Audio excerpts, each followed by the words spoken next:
반갑습니다.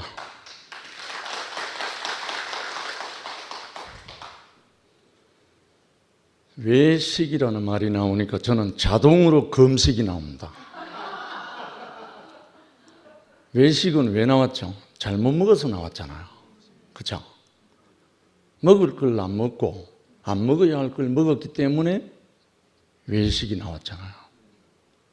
근데 안 먹어야 할 걸 안 먹는 게 금식이고 먹어야 할 걸 먹는 게 영식입니다.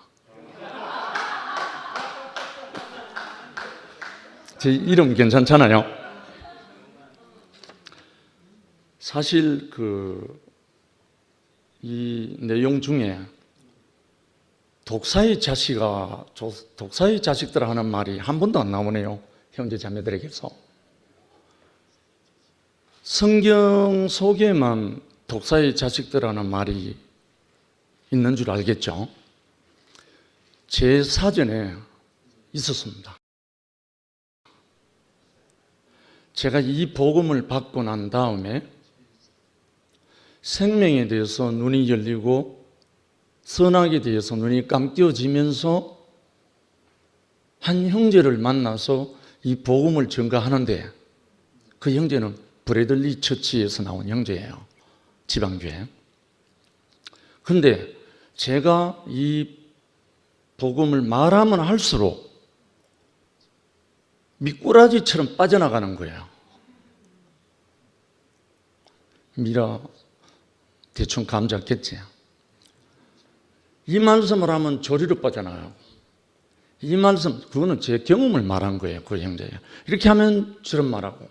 그러니까 마음이 흐르지 않고 자기 변명으로 막 계속 나오길래 나도 모르게 순간적으로 이 독사시켜야 해요. 제 입에서. 제가 경건하면 또 한가득 하는 사람인데 그 말이 나올 줄은 꿈에도 몰랐어요. 제 입에서. 바로 앞에 있는 형제에게. 그래서 예수가 바리새인, 사두개인 이 사람들에게 이 한 말이 정죄가 아니란 말을 제가 알게 됐어요. 분명히 여기는 외식하는 사람들에 대해서 예수님 정죄를 서슴지 않았다고 했는데 정죄 아닙니다. 제가 경험했어요. 그 형제를 정죄한 게 아니고 그 형제 안에서 진실을 회피하는 그 정체를 향해서 한 말이에요. 그 형제를 보고 한 말이 아니에요. 그런데 이상한 일이 벌어졌어요. 점심도 못 먹고 현대중공업 있을 때 점심도 내가 식당 관리를 하고 있었거든. 교제한다고 하다 보니까 점심시간이 다 지나가 버렸어. 그러고 났는데 남는 건 독사의 자식이 이것만 남았어요. 그래서 제가 얼마나 미안합니까?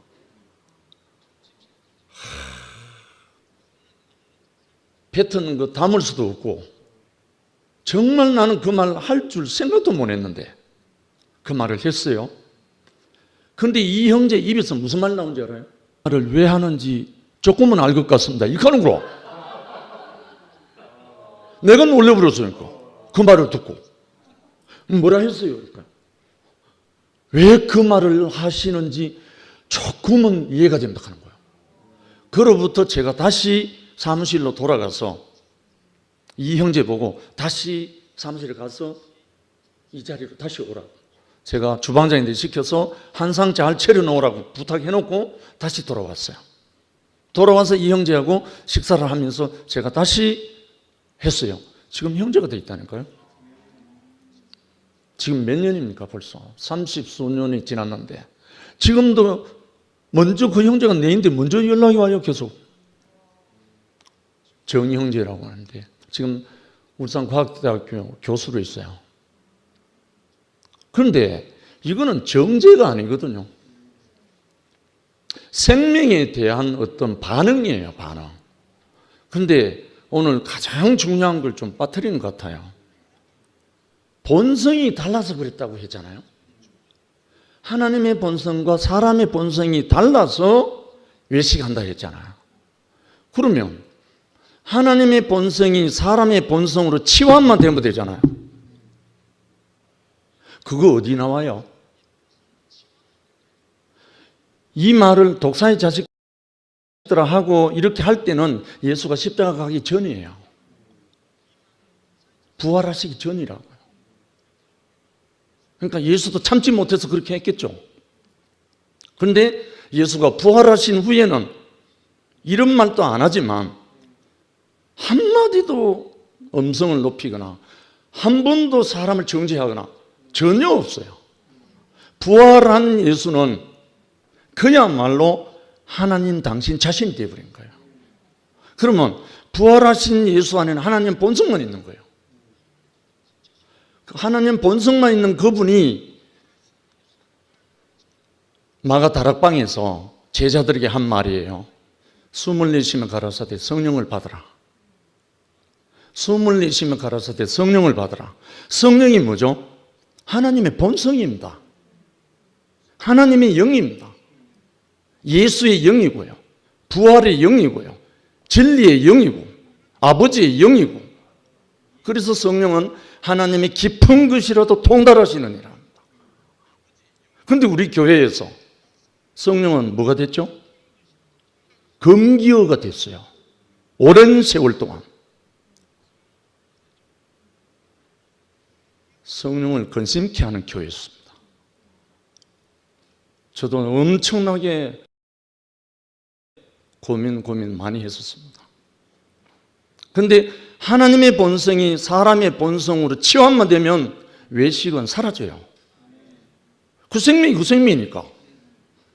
그런데 예수의 제자들이 예수 따로 제자 따로 놀다가 예수가 부활하신 후 숨을 내쉬면 가라사대 성령을 받으라 해서 오순절 성령의 다락방 성령이 역사하고 난 다음에는 예수 따로 제자 따로 아니에요. 예수가 제자들이 되어버렸어요. 정말 저는 그걸 경험하고 있기 때문에 너무너무 확신이 옵니다. 성령이 본성으로 바뀌는 나는 모두가 하나님의 본성인 그 사람으로 바뀝니다. 물론 그걸 설명하기 위해서 죽음도 말하고 그걸 설명하기 위해서 뭐도 말하고 하지만 성령은 언제 오시는가? 예수가 세례요한에게 침례 받을 때 내려오셨고, 침례란 말은 죽은 거예요. 죽는 거예요. 그리고 십자가에서 못 박혀서 끝났을